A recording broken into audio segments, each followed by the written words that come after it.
Everyone. Good morning, good afternoon, good evening, depending on where you're coming from. Good to see you all. I'm Bruce DelMonico, Assistant Dean for Admissions here at the Yale School of Management, joined by my colleague, Laurel Grodman. It's good to see you on today's webinar that called Our Best Application Advice. The hope is that through the time we have together, we will do just that, give you our best application advice. Just a little bit about ourselves. So I'm a New Haven native myself. I've been at the Yale School of Management for 20 years now in admissions the whole time. And over that time, I've helped build the application and been on the committee and been part of the process for selecting 20 years worth of SOMers. So hoping to share as much of my experience and insights as I can over the next hour with you all. And hi, I'm Laurel Grodman. I am not a New Haven native, but I've spent a whole lot of time here. I am a Yale College graduate, even more importantly, a Yale SOM graduate. I've been working at the School of Management for 14 years, 10 of those in admissions. And during that time, I have overseen evaluation. I've built our application and overseen committee for the better part of the last decade. For those of you interested in our asset management joint degree as well, I also oversee that admissions process. Great. So we have collectively, I guess, 34 years of experience. We have a good bit of experience here in admissions and at Yale more generally. And so we're hoping to share our collective wisdom with you today over the next hour we have together. And we've put a lot of thought into the application, how it's constructed, what we ask, when we ask it, how we view it. So again, trying to give you some insights to the process, how we think about the application in the hopes that this will help you as you prepare your application, whether it's for our upcoming January 7th round 2 deadline or somewhere down the road. I'll start by saying, and we're going to get into specific questions and specific elements of the application and talk more in detail about that. But before that, I just want to sort of back up and say, our application, it's a living thing. It's not static. It's evolved over the years. And we think about the trade-off in terms of what we're asking, how we're asking, when we're asking it. So as an example, we used to have 4 essays, and then we brought it to 2 and then 1. So we've kind of streamlined the essay process, but it's not just a matter of as that's happened, we've also added video questions and behavioral assessments.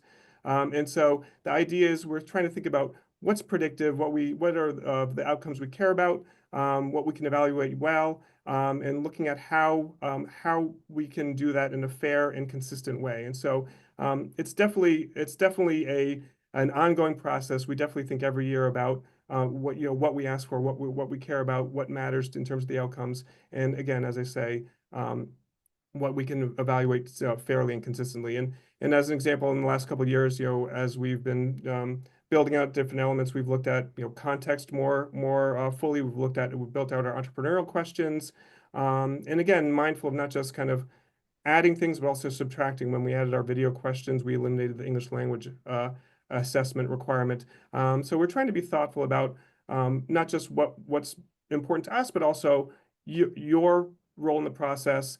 We know it's a stressful process. We want to make sure we're being clear and straightforward in terms of what we're asking to make the process as knowable and understandable to you as possible. And think of it as really a dialogue. We're signaling what we care about and how we construct the application and what we ask for, and then you share aspects of yourself in response. And so it's kind of a two-way process in our minds. Thanks, Bruce. And as Bruce mentioned, we really do try to keep our applications streamlined and limited to the things that matter to our evaluation process.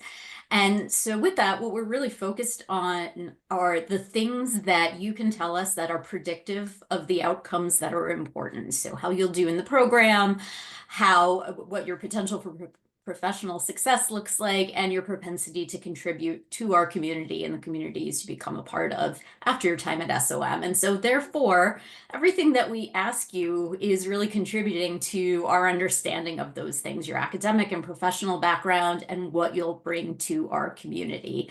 And we engage in what's called holistic review, which is a term that you've likely heard before, which means we look at all the elements of your application in tandem. All of it's relevant, and it's also relative. So what that means is that there are no specific weights given to any one aspect of the application universally across all candidates.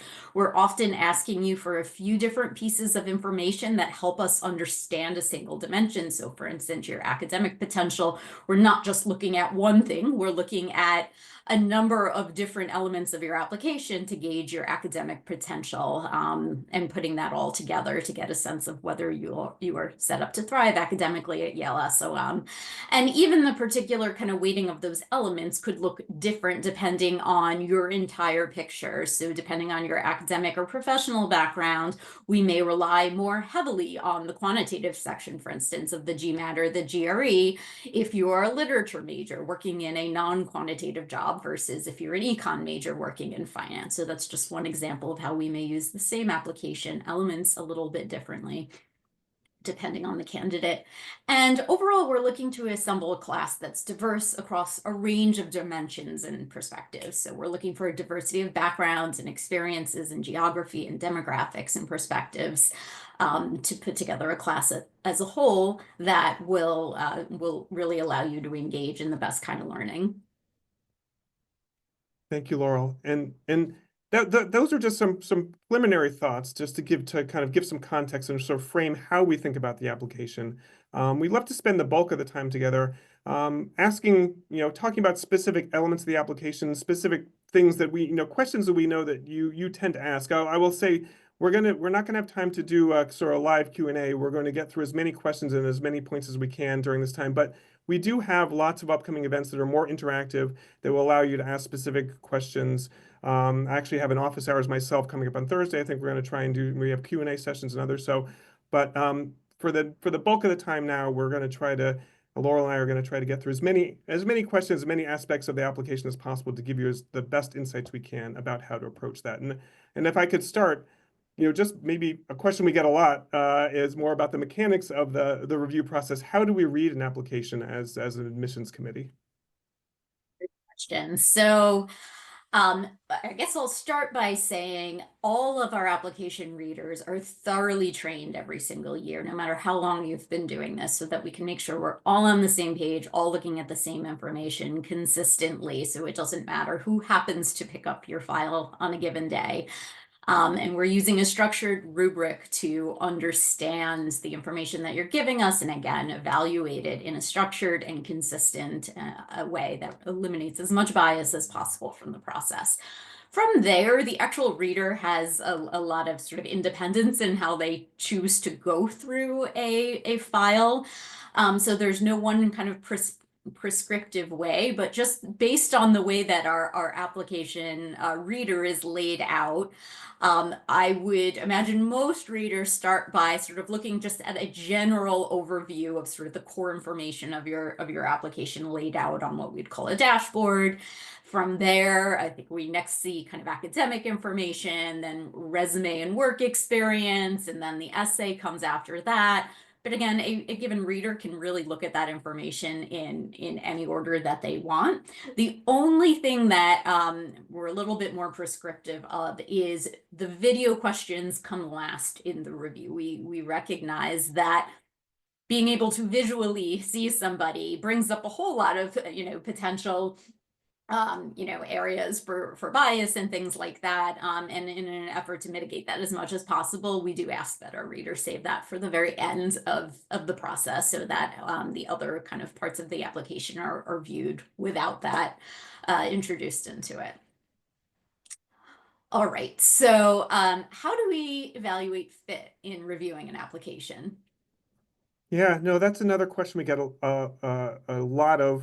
We get asked a lot of the committee about evaluating fit, and actually, that's one I mentioned earlier that we, in the session that we think about this as a dialogue, a two-way process, and also that we try to be as fair and consistent in the evaluation process as we can. And so, I think the short answer is we don't evaluate fit in reviewing applications. We think that it's a really subjective approach. People define fit in different ways, and it often can be proxy for kind of who I like or who I don't like based on some sort of squishy dimension that is really not very rigorous or well validated to outcomes we care about, academic and professional. So we definitely think about the process, as I said, as a more of a dialogue, more of a matching process. You've applied to us. We are looking to evaluate who we feel will be the strongest candidates to be in the Yale community as students and then as alumni.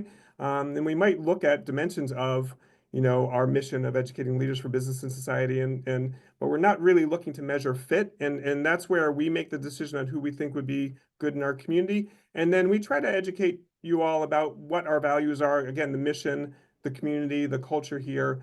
And hopefully to the extent that that resonates with you and that aligns with your values and what you're looking for, that's where kind of the fit comes in the sense that, we are articulating what we're about. Again, the mission to educate leaders for business and society, our sort of small, intimate culture, and the things that we care about. And then that's where you are making the decision about that, whether that's a community you care about. But we're not making the decision in the evaluation process of who fits and who doesn't. So hopefully that's helpful. And it can actually inform, we'll maybe get to this, it's going to inform how you approach the application in certain, some key ways. I guess, Laura, another question we get a lot, does showing interest, such as visiting campus, attending events, getting recommendations from alumni, which I think I'd seen as one of the Q&A questions, does that help your chance of being admitted to us here at Yale? I sometimes get the sense that people don't quite believe us when we say this, but it really doesn't. Literally to the point where we cannot see this information about you when we're reading a file. I think way back when, years ago, just as an artifact of the way that our reading was set up, that information was a little bit more visible, even though we weren't using it then. But just to remove any sort of temptation to even see that information and have it inadvertently sway a reader about it. We literally do not know when we're reading your application whether you attended any kind of on-campus or virtual events, what your connection is to a given alumni. I guess an alumni can submit a referral for you, but that's not going to improve your chances in any way in the process.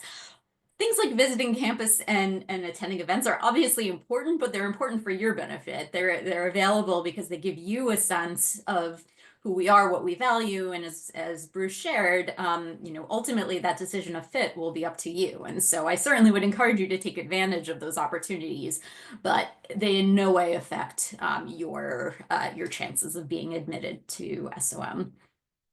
All right, another question that comes up frequently, Bruce, is does it matter if I apply in round 1 versus round 2? Obviously, only round 2 remains for this cycle, but maybe you could give some reassurance there. Sure, sure. And of course, doesn't make any sense for me to say, yes, you should have applied in round 1, but it actually does not make a difference if you apply in round 1 versus round 2. And in fact, we have 3 application rounds, 3 direct rounds. Round 1 was in September, round 2 is coming up January 7th, round 3 is in April. We also accept applications from the Consortium for Graduate Study Management. They have 2 rounds, the second one coming up in January 5th, and also the Questbridge Graduate School Match process, which that application process was has already passed. But in terms of our direct rounds, it does not matter. We actually model for the year based on surpassed outcomes, and we know roughly what volume of applications to expect, and we model the rounds so that generally speaking, the same sort of quality applicant has the same chance of being admitted in either round 1 or round 2. I do when you get to round 3, the caveat there, I know you only asked about round 1 and 2, but round 3, I think the general advice you hear from admissions offices is to try to avoid round 3 because there are fewer spots. That's not necessarily the case. It's just that it's more variable. So we model for round 1 and round 2. Round 3, we model to admit in round 3 as well, obviously. But how many we can take depends on how many people enrolled from rounds 1 and 2. So for on model, it's as we predicted, as we planned. If we have more people who are enrolled from the earlier rounds, we have fewer spots. If we have fewer people, we have more spots. So it could be more or less, open depending on the round 1 and round 2 enrollment responses. But that just makes it more variable. But for round 1 and round 2, there's no difference. Round 2 is our most popular round. That's where most people apply, and so there are plenty of spaces available for round 2 applicants. Thinking about the review process itself, is there anything that automatically disqualifies candidates from consideration for admission?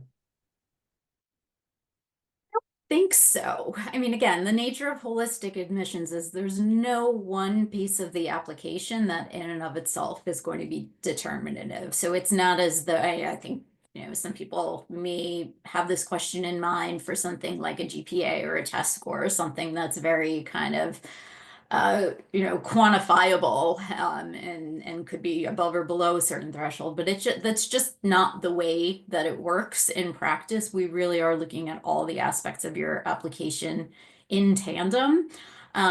a slight spin on this is there are sometimes incomplete applications that will prevent us from being able to move forward in a review. And so maybe I'll just make a quick plug to, read the directions really closely, because that's what's going to ensure that once you hit submit, things are smooth sailing. But also just keep an eye on your inbox throughout the round, because sometimes if we don't have everything that we need, we'll reach out and ask for that. And, just maybe an incomplete application is the only thing that could really automatically disqualify someone, because we do need all the information to evaluate fairly. All right. Bruce, do you want to talk about maybe some of the unique aspects of the Yale application process? Obviously, we share a lot of components across business schools, which hopefully makes your life as an applicant easier. But what can someone look out for that's unique to Yale SOM? Yeah, of course. And I touched on those a little bit earlier in talking about the video questions and behavioral assessment. I'll start by saying, as you note, much of the application for us here at Yale is similar to what you will be doing for other schools. We care, we will ask for your academic transcripts, ask for a resume. We'll two recommendations. You'll write an essay. If you're invited, there'll be an interview. So a lot of the elements that you'll be familiar with from applying to other schools, and they're all in service, I think, and when we're making decisions, we're looking at, three main things we're trying to predict. Obviously your academic preparation for the program, your professional potential, and then your community contribution, what you will bring to us, to the Yale community. And so those elements all kind of fit into those three main buckets, I would say. Two of the things I think are maybe more unique to us are, as I mentioned, the video questions and the behavioral assessment. Those both happen actually after you hit the submit button. So if you're applying in January 7th, for example, once you apply, by the deadline, you will then get access to those two elements of the application. They're kind of post-submission.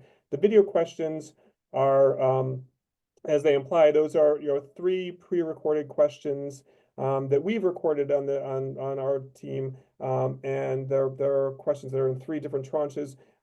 You will get access to our video question platform through our partner Kira Talent, and then you will have be able to, using your laptop or your computer and a web connection, be able to record your responses in real time to those pre-recorded questions. Those responses will be saved, added to your file for inclusion in the review process. As I mentioned earlier, when we introduced this element, we eliminated the English language test. At core, it's meant to evaluate your English language ability. We thought that this was a simpler, easier, more streamlined way to do that than the TOEFL or the IELTS, which is, again, more expensive, more time consuming for you. The video questions take maybe 20, 25 minutes, more straightforward. We feel like we can do a good job of evaluating that way. We do use them to evaluate some other characteristics, but in a very light touch way. I think the English language piece is really the main part of the video questions. So again, it's a kind of 20, 25-minute exercise that happens after you hit submit. Similar to the behavioral assessment, it's on the same time frame after you submit. The behavioral assessment is something I think the video questions we've been doing for over a decade, the behavioral assessment, the better part of a decade, something we've developed in conjunction with ETS, that's the organization that administers the GRE. And the idea is the behavioral assessment, it's again about a 20 to 30 minute, 20, 25 minute assessment. So it doesn't take a long time. It's a series of 130 paired statements, and you go through each pair, and they describe behaviors, and you have to decide which pair most describes you. Is closest to you. There's either two positive or two negative statements, and you go rapidly through those pairs, and in the end, it constructs I guess kind of a profile of you. Laurel, you're close to this, so you might have a better way of articulating. But the idea, it's not a soft skills assessment, it's not an EQ assessment. It actually is we use it to supplement our evaluation of your academic preparation. So we use it in conjunction with your undergraduate record and your test scores to get a sense of your academic preparation, how well how ready you are for the Yale classroom experience. And so typically it's used as a plus factor, a little bit of a bump up for people who might have softer profile in terms of academics, maybe a slightly lower GPA, test score combination. and this will allow us to have more confidence in your preparation for your ability to perform in the Yale classroom. So it's actually allows us to expand the range of candidates we're looking at and be more, I think, more aggressive. I don't know if that's the right word in terms of how we're the people we're bringing into the community. So those are a little bit about the unique aspects. And actually, we having got through that, I think it would be helpful for us to go maybe we'll go element by element through the application itself now and really talk about the main areas, so the academics, the professional, and the different parts of the application, and give you a little bit more detailed advice about those sections. And so the behavioral assessment, the video questions, maybe we can return to later a little bit. But before that, maybe we could talk about another one, a foundational element, the academic and test score, which I referred to just now. And Laurel, maybe I can ask you a little bit about that and try and give everyone advice about how we're looking at it and kind of how they can prepare. So I guess the first thing would be, what are we looking for in evaluating transcripts and test scores? As we've said several times already, we're not looking at any one thing in isolation. We're looking at all the information that you provide us that gives us clues to your academic preparedness together, which, as Bruce mentioned, is not just your transcript and your test scores, but also includes things like the behavioral assessment. And what I can say is, I promise you, we're not just looking at sort of your endpoint. So obviously, a GPA is a very quantitative metric that you'll hand over as part of the application process, but we really are looking beyond your GPA and trying to look at your entire academic trajectory, all of the coursework that you've taken. Have you challenged yourself? Have your grades improved over time, which is obviously a better thing to see than the opposite. But in the context of that, are there areas of your academic performance that were influenced by other things that were happening in your life at the time? So we're looking at the holistic picture of your academic performance, not just the GPA at the end, although the GPA is obviously something of a summation of what lies underneath. And then we're looking at your test scores again in sort of accordance with what your academic history information is giving to us. I should also mention, universally, academic history will include an undergraduate record, but for some of you, it might also include graduate school or coursework taken outside of the course of normal undergraduate study. So we're looking at all of those things in conjunction. And if you've done extremely well in an academic setting, it's not as though your test score is unimportant, but perhaps it's less important in helping us understand your academic potential overall.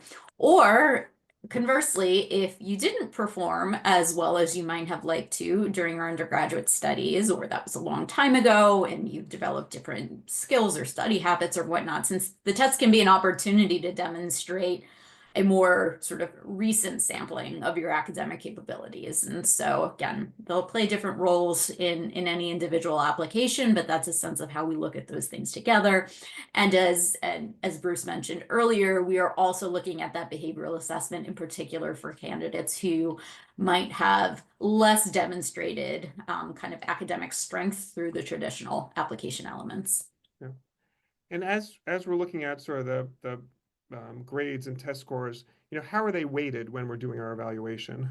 Yeah, I mean, hopefully the not surprising answer there is they're really not. Again, it's all kind of relative to where that falls within your academic and career trajectory. So if you went to school quite a long time ago, that is a little bit less of an accurate representation of who you are today versus if you're applying, for instance, as a Silver Scholar and are directly in undergraduate today. And like I said, if your undergraduate performance is stronger or weaker, it will have different implications for how we're considering the testing. And as I mentioned at the earlier kind of section today, for instance, a specific quantitative section of the testing we might look at differently with more or less emphasis depending on what you studied as an undergraduate. And I should mention, we are assessing your quantitative capabilities, but there is no expectation that all students coming in have had extensive quantitative exposure. We have students coming into the program who have, no traditional quantitative coursework in their undergraduate course of study. But again, in those cases, we'd probably be looking to the testing a little bit more heavily to understand that potential. Yeah. That makes sense. And I know a question we get not infrequently, if from candidates, if my grades or score are below average, how can I address that? What can I do to kind of so remedy that? Yeah, a couple things. So hopefully, obviously, the if your grades are below average or just simply not to where you felt like you would have liked to have performed, doing really well on the test might be a helpful, balance to that and vice versa. But I guess beyond that, if there are sort of extenuating factors or circumstances that you feel it's important for the committee to have to better understand your grades or your score in context, you have an opportunity to share that information. We have an optional statement that is a perfect example of the type of thing that you would include.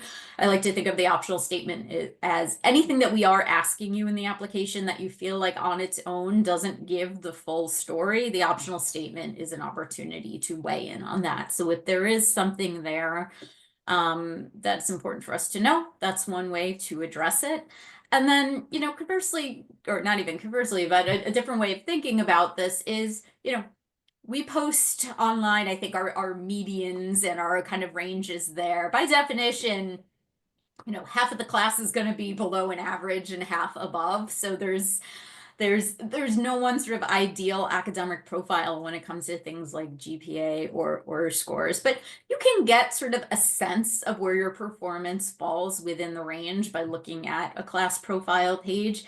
And what I'd say is, taking a step back, as we've said a few times, we're looking at academics, work potential and community involvement. If your academics are on the softer side, chances are, in order to be a good candidate for admission, some other component of your application is going to have to be on the more exemplary side. It's all in balance. And so, having a weaker academic profile isn't in and of itself the end of an application, but we're going to be looking for compensatory measures elsewhere to make sure that, we're bringing in candidates who are going to succeed in all sorts of different realms. Yep. So a little bit of self-awareness, I think, about, how your application as a whole is compensating for a weaker academic profile. Yep. Yep. I think that all makes sense. Hopefully that's helpful. And I guess one last question about the academics and test scores. And we get this not infrequently, and I feel like I've seen in the Q&A, even on the session, if I'm trying to scroll through quickly. Do we offer test score waivers? So GMAT, GRE waivers? No, we do not offer waivers. We do require a test from everyone, which I know is not always the answer that people like to hear. But for the sake of, some of the philosophical elements we set up at the beginning of the hour around consistency and making sure we're using standardized, consistent ways of looking at all of our candidates, the testing is a part of that. We use it not to torture busy applicants who already have plenty of things on their plate, but we use the testing because it's been validated to be predictive of how people do in the program. Again, I think we have a number of different ways to get at academic potential, which hopefully we've been able to shed some light on, but testing is one of those tools that we have, and so we do require it of all of our applicants. Yep. All right. So hopefully that covers a lot of the more kind of common questions around looking at academics. Why don't we shift to work experience? So a common question that we get around work experience, or maybe two flavors of a common question, is, what if I have more or fewer years than the average years of work experience? What does that mean for my candidacy? Yeah, we get that, I guess we do get that question in both directions. People, if you look on our website, I think that in the class profile, I think the average is around 4.5 years of work experience. But as with most things, you have to take the average with a grain of salt. There is a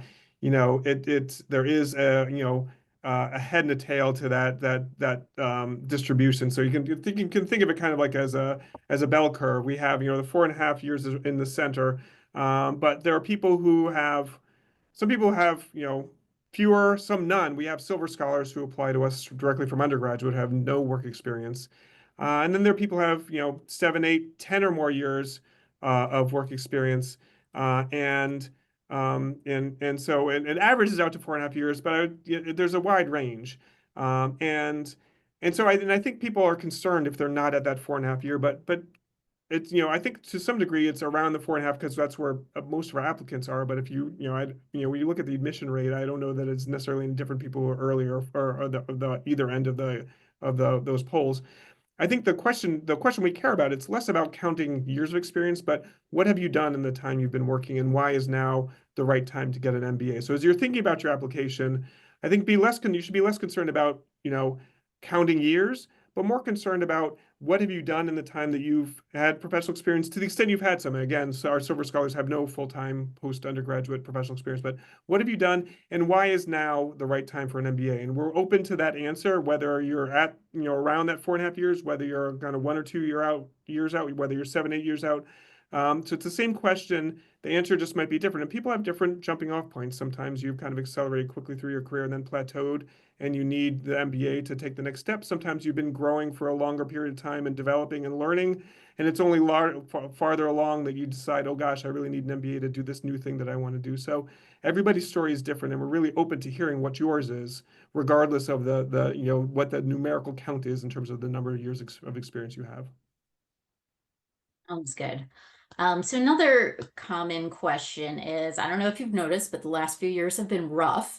How do I explain any gaps in my work experience or periods of unemployment?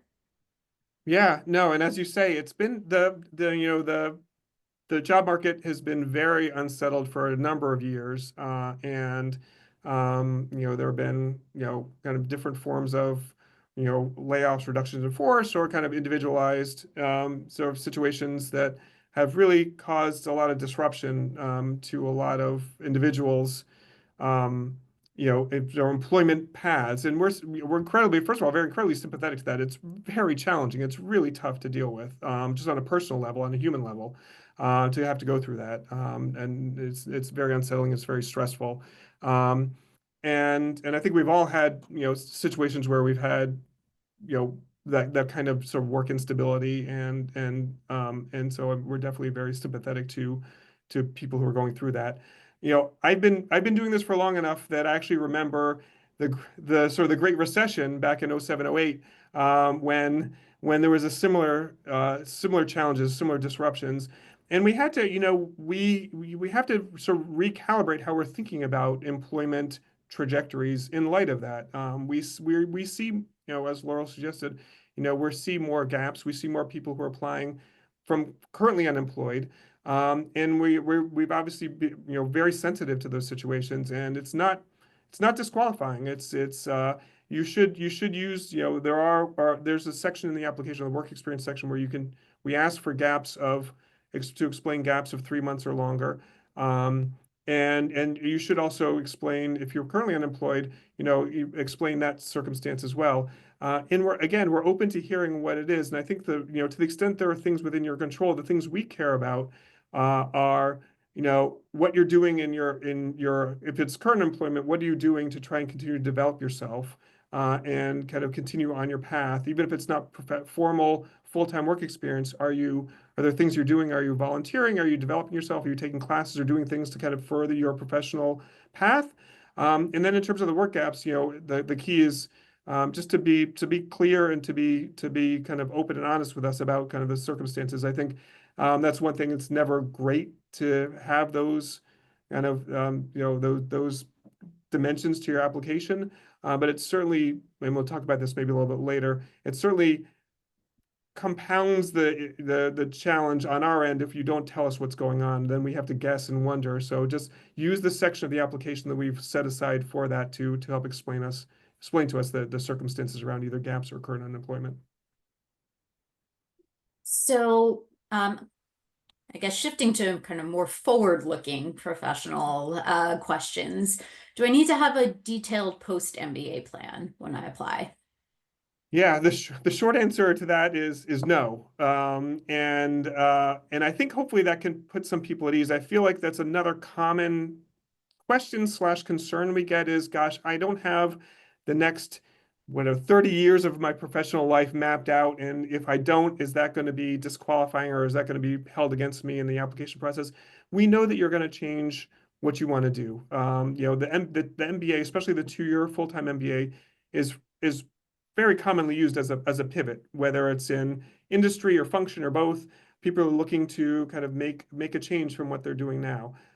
And so we understand that, and we understand that actually you will probably even change from what you said you wanted to do in your application from what you end up doing after the MBA. You know, people, I think the number is probably 3/4 or maybe even more individuals, MBA students actually do something different than they thought they were going to do when they started the program. So what that means is we don't put too much stock in what you say you want to do because we know it's a very unstable data point, and so we're not really using that to decide who to admit. What we're not making value judgments about. You know, this career path is better than this other career path. And you don't have to have it spelled out. We do want to see that you have some direction, just have a reason for getting an MBA, that you're coming to that you're being using the MBA for positive purposes to kind of help you in your career, and you're not trying to just figure it out when you get here. But it doesn't have to be hugely detailed. And again, we're not making value judgments about what are good and less good career paths. Sort of tied into that, how would the admissions committee define if a career shift that a candidate raises is realistic? Yeah, I mean that's a good question, and it's tough. And you might have, I know Laura used to be in the career development office here, and we're in the industry yourself, and so after getting your SOM MBA, so you might have some maybe some additional thoughts here. I think the general view is that the people we bring into the community here are smart and capable, and they will figure it out, whatever it is they want to do. I think we have trust that you will do well with the sort of the latent skills and experiences you have, plus the Yale MBA. And I think so we I think the thing we look at more than whether a career shift is realistic is that you are self-aware about what the career shift entails. So, if you want to go, you're a teacher now and you want to go into private equity, that's a very radical career shift, as an example. If your expectation is that you will come to SOM and go immediately into private equity with no, financial services experience at all, that's unrealistic. But more importantly, that's not terribly self-aware. I think so we will say, if you could make that shift if you know that going from the classroom, you need to get some diversified financial services experience to leverage that to get into investment banking, to leverage that to get into it's a step, it's a process. If you show the awareness, that's the biggest thing that we're focused on. If you think you can just go from A to B without doing sort of A1, A2, A3 to get before you get to B, that's the issue, the concern we might have. But it's the awareness of the steps that it takes, the thing we care about. So I don't know if you have other things to add, because I know you have good experience and good insights in this area, especially. Yeah, I think all of that is spot on. I would say, years and years ago, there used to be way more information asymmetry among MBA applicants. You had people with large networks of people who had been through an MBA admissions process and had post-MBA jobs and just generally, had available to them personal resources to learn how to navigate career paths, and others who didn't. I think now information is so much more broadly accessible. I mean, if there's an area that you think you're interested in, look up 50 people on LinkedIn to see what jobs they held before reaching that role. There's so many, again, publicly, widely accessible resources to understand what it takes to navigate a career path, that I feel as though there's almost no excuse at this point to come into an MBA process without that awareness. And it's not just for the sake of putting together an MBA application that, that an admissions committee is going to find credible, but just to give yourself a leg up on what is realistic and what you'll need to do between now and the start of an MBA, and then after an MBA starts, to align yourself with the career that you want to pursue. So what we're looking for in our process is that you've started to do that legwork and that you have a reasonable understanding, because even if you completely change your mind on what you want to do, we're confident you'll be able to go through that process again and educate yourself and understand what's realistic. Great. No, and let's move on. Hopefully that's all very helpful to people as you're listening. Let's move on to another area which I know we get a lot of questions on that people care a great deal about, which are the essays and recommendations, and try and give you some thoughts there. And Laurel, I'll start by just saying, you know, we give you in writing in, we have one essay, and we give you a choice to write about one of three things: your biggest commitment, the most meaningful community you've been a part of, and the greatest challenge you've faced. And I guess the first question, why are these the three essay questions? Uh, so for a little history lesson, for many, many years preceding the current state, our sole essay question option was the biggest commitment version of this. And we really liked and appreciated what that essay topic gave us, so we stayed with it for a long time. But there was always sort of a subset of essay topics that would come to us that were important and valuable for us to hear about, but they didn't quite fit into the biggest commitment prompt. And what we did was take a step back and say, what are we really looking to get out of our essay and out of these responses? It's really to get our applicants to talk about something that is really meaningful to them and how they approach that thing. And so widening that lens a little bit to give you the opportunity to talk about that still through commitment, but also through community or challenge. Again, was just a little bit of a widening of the lens to allow for those topics to fit more naturally, because we found that many times that is the thing that was most meaningful that a candidate wanted to talk about. Hmm. And how would you advise candidates thinking about which prompt to respond to? Which of the three? You get to choose one of those three. Yeah, we really don't have any preference. And in fact, I don't actually even know, just within our own applications, the second year we're providing this choice. I don't know where our own applicants have kind of fallen on this spectrum. This is the first year that we're asking people to identify the essay that they're responding to. So we'll have a little bit more information on that at the end of the year. But there's certainly no committee preference. One of these prompts is definitely not better than the other. What I would actually do is just ask yourself, what is the thing that is most meaningful about you? What is the experience that, or, involvement that you've had that your application would just be incomplete without talking about? Or that if you were to provide an introduction to yourself that were meaningful and substantive, what are the things that you would include in that? And you'll probably immediately come up with two or three or four kind of topics. And I'd say pick the one from there that you feel most comfortable writing about. And we all have many dimensions to us, and some that you're going to feel more comfortable putting out there to a group of strangers versus not. That's completely your call. But there's no kind of right way to go here. Pick the one that feels most comfortable after you ask yourself a question like that. Yeah. And are we looking for different things with each of those prompts? Not really. What we're really looking to understand from all of these are, a little bit of why you picked this, particular topic. But the more important thing that we're looking for across all of these prompts are the actions that you took in support of, the commitment or this or your community involvement or the challenge. And I'll note in particular for the challenge one, because I think there's probably a little bit of a sense of priming that the best challenge stories are kind of accounts of challenges overcome and adversity overcome. And I'll say in particular, that's really not what the standard is here. For some of us, we have ongoing challenges that are not necessarily going to have an expiration date or an opportunity to kind of overcome a hurdle, yet are really pivotal to our lives. And so I want to sort of clarify what we're looking for is not sort of a successful, neatly tied up kind of experience. Same goes for commitments as well. We're all kind of works in progress, but what we are interested in knowing is beyond sort of the philosophical, why is this thing interesting to you? In each of these cases, we want to know the concrete ways in which you've demonstrated behaviors in support of, whether it's the commitment, the community, or the challenge that you faced. Yeah, yeah, that makes sense. Just a couple other questions about the Mhm. essay, and then maybe, one about the recommendations. I want to make sure I get that in there too. But, one question we often get, should the essay topic you write about be personal or professional in nature?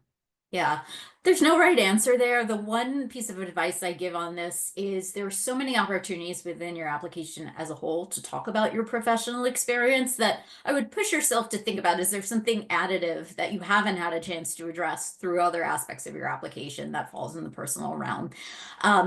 But that's certainly not a hard and fast rule, and there's many professional topics that are not necessarily covered by your other application in materials. And so no right answer, but that's an exercise I would think about as you pick a topic. Yeah. Another question we get a lot is, 500 words, not a lot of space. Should I discuss why Yale and why an MBA in the essay? Yeah, I promise we're not secretly asking a question that's meant to tie neatly into a YL or why an MBA essay. If we wanted to ask that question, we would have Mm. developed that question. We're really being straightforward in what we're asking. And I, in fact, think by and large, it is a waste of space to try to cram in a YL or YMBA into the essay. If the topic you picked really naturally flows into sort of the next step of your commitment being study in a certain area, then fine. It's not gonna harm you, I guess, to include that.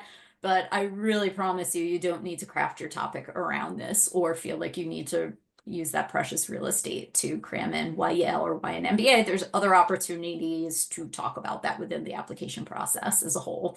Yeah, yeah, makes sense. Any other sort of general essay question guidance that you'd throw out there?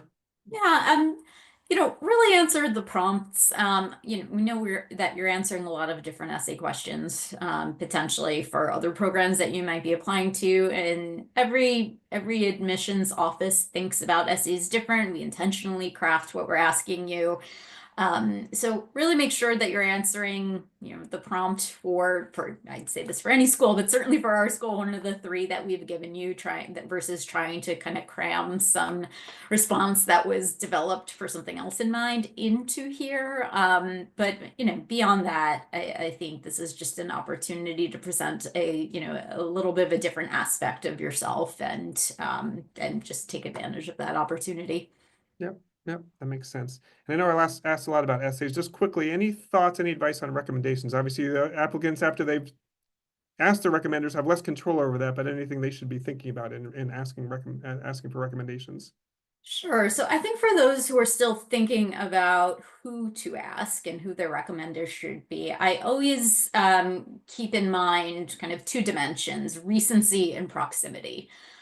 So across the sort of, across your two professional letters of recommendation, I think it's important to try to cover both of those things. So recency, we want to know who you are today or as close to today as possible in your professional life. So having someone from if not current, at least recent work experience is going to be really valuable.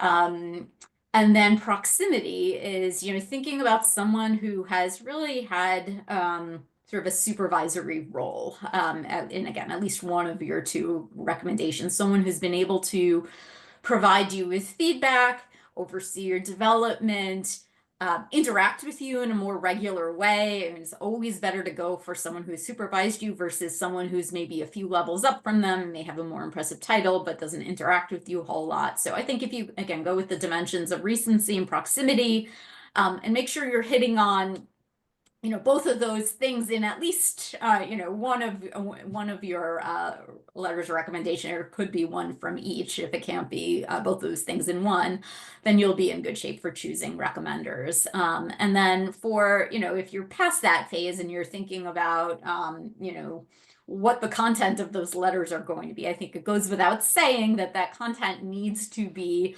authored and developed entirely by the recommender. But that doesn't mean that you can't have some influence over that, in the sense of, particularly if you're getting a recommendation from someone who's not your current supervisor or maybe worked with you a little bit more in the past.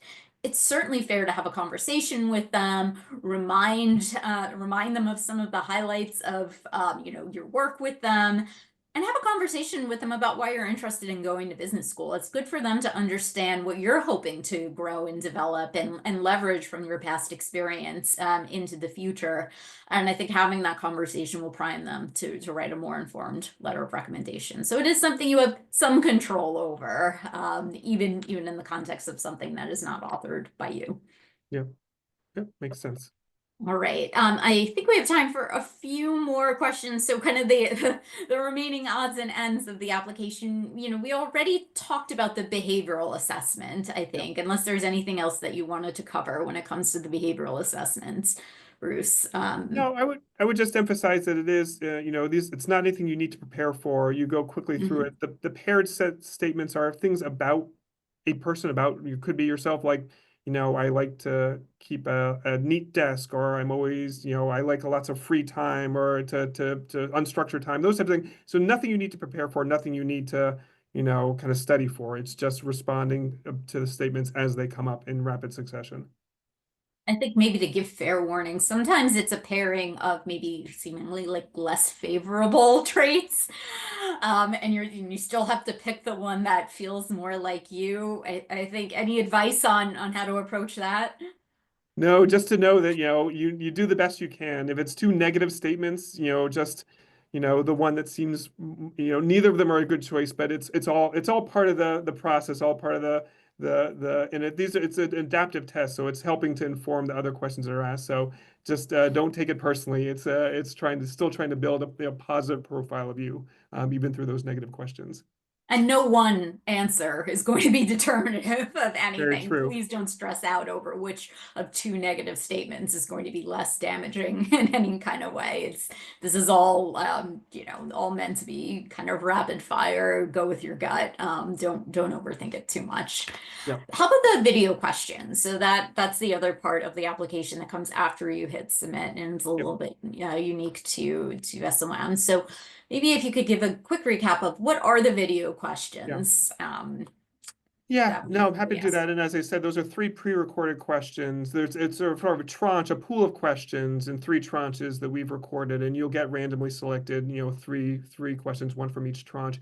Again, I've tried the first one is maybe a little bit more kind of MBA oriented. There's a question that's maybe more behavioral in nature, like the kind of thing you get in an MBA interview or a job interview. And just to be clear, the video questions don't take the place of the interview. They happen right around the time of your submission, and then the interview, happens later. So it's not a substitute for the interview. And the third question is more to get a little bit of a sense of you, kind of thing, asking about kind of a like or an interest, that type of thing, just to get more personal. I had mentioned that it's, we use it to assess English language. I think I saw in the Q&A that there was a question about, well, if I'm, a native English speaker, are you assessing language? We are also trying to get a sense of, for example, how you respond, in real time, extemporaneously to questions, how well how you think, how you process information. You get one take. They're not meant to be perfect. This is not like your chance to kind of record a video essay, and so we know that they're not going to be completely, fully polished, but we understand that. And I guess one thing I would say is, there might be temptation to kind of, uh, you know find the questions in advance and write the responses in advance, or kind of use AI to kind of script a response. That tends not to go very well. It's better to have a genuine imperfect response than a very well recorded scripted response that we can see is being read. So that's not the way to do well in the video questions. Good. Just any advice on how to prepare for the video questions? Yeah, I would think, again, as with other, especially because of the behavioral question, there are aspects of the video question, sorry, because of the behavioral question nature of it, there are aspects of the video question that are, about just you and kind of your favorite, some of the questions about like things you like or dislike, and that's just, you just have to answer it in the moment. Like the behavioral assessment, there's nothing to prepare for. To the extent you can prepare, and there are questions that are more behavioral in nature, again, go back through your application, like review your essay, think about, the successes and failures, team experiences, challenges you've had, because those types of kind of behavioral questions might be part of it. And it's, again, the type of thing that would be in an MBA interview or a job interview. So don't have to do a ton of preparation, but just to kind of refresh yourself on those aspects of your application and those experiences. Good. So we have about 5 minutes left. Why don't we take a quick break from application advice, and we're going to give a Yale and New Haven speed round. So how about I'm going to ask the questions, and then Bruce, you can answer, and then I'll give an answer for each. So we can Okay. move through this quickly, and then we'll wrap up just with some overall advice about the application. Okay. Sounds So, good. okay, Yale, New Haven, or I'd say in and around that area. Of course, we'll start with best pizza. It changes every day, but I'm gonna go with Sally's this time on Worcester Street. How about you? All right, I'm gonna go with bar, just called bar. And my favorite is the hot cherry pie. Favorite store. It's a bit loaded for me. As I mentioned, I'm from New Haven. My family owns a hat store in New Haven, DelMonico Hatters. If you're ever in New Haven, before being students, stop by. So that has to be my favorite. Can't get away from that. I love bookstores. There's a lot of great bookstores in New Haven, but I'm gonna go with one slightly off the beaten path in Niantic with Book Barn. A little bit of a trek. How about best restaurant non-pizza? In Just the to non in the specify. non-pizza category, I love there are so many, but I'm gonna go with House of Non. I just the tikka fries is just can't get anything better than that. I'm going to controversially include ice cream shops in there because I think ice cream is a meal. So I'm going to go with Ashley's for ice cream. Downside Watson would definitely take the place of three meals. How about favorite activity? Favorite activity. I mean, that's there again. That's could go in many different directions. The thing I always like doing is going to the Beinecke Rare Book Library, especially on a sunny day when you can see the light shining through like the stone facade and it kind of glows. So that's always a fun activity for me. A good one. I'm gonna go with Lighthouse Point Park, which is in New Haven. I think it's so cool that we have beaches here. I mean, it's not the tropics, but New England beaches have their own beauty to them, and we do have a number of SOM events. I feel like at the start and end of your time at SOM, it's just a lovely place. What about kid-friendly activities for people who are thinking about bringing little ones here? Well, you stole mine because I was going to say Lighthouse Point Park Oh. because growing up, my kids always loved the carousel. So the Lighthouse Point Park has lots of different elements to it, but there's the carousel, an old carousel, which is great. And there's also a splash pad. So there are a lot of kid-friendly aspects to Lighthouse Point Park. So that's what I would have gone with, and I guess I did go with that. I'm gonna go with picking. There's so many fruits to pick up in this area, from strawberries in June all the way through, I guess, apples in October. So lots of that kind of thing. All right. So I realize we're running short on time. So Bruce, any kind of final thoughts to wrap up on our very best application advice as people move into possibly spending the next couple of weeks, hopefully not entirely completing their SOM applications, but uh, Yeah. possibly in part. Yeah, yeah. Now that we've gotten the kind of the New Haven palate cleanser interlude out of the way, just a couple like last thoughts just to wrap it up. I think one thing I would say is, and you probably hear this from others as well, so be yourself. I think that sounds very kind of can sound trite or kind of sort of straightforward, but it's really true. Hopefully from the session today, you've gotten the sense that, we're not looking for any one kind of one candidate, one type of student. We care about so having a diverse class. We're not trying to evaluate on fit. We really want to have people who, have lots of different dimensions to them. And so, don't feel like you need to fit into a certain mold that we're looking for. There is no one mold. And so that means be yourself. Also, just, the best way to stick out is often to not trying to stick out. Don't try to predict what we're looking for. Don't try to be something other than you are. And I think that you'll be well served in the process. How about you? I would say one thing to add is embrace your mistakes. Hopefully, you got a sense from what we shared today. We're not looking or expecting perfection. We give you a lot of opportunity and open the door for you to share with us. A lot of context and circumstances around the areas of your application. So embrace those opportunities, and rather than trying to hide something that you know is a weakness or something that you wish were stronger about your application, take those opportunities to just, address it head on.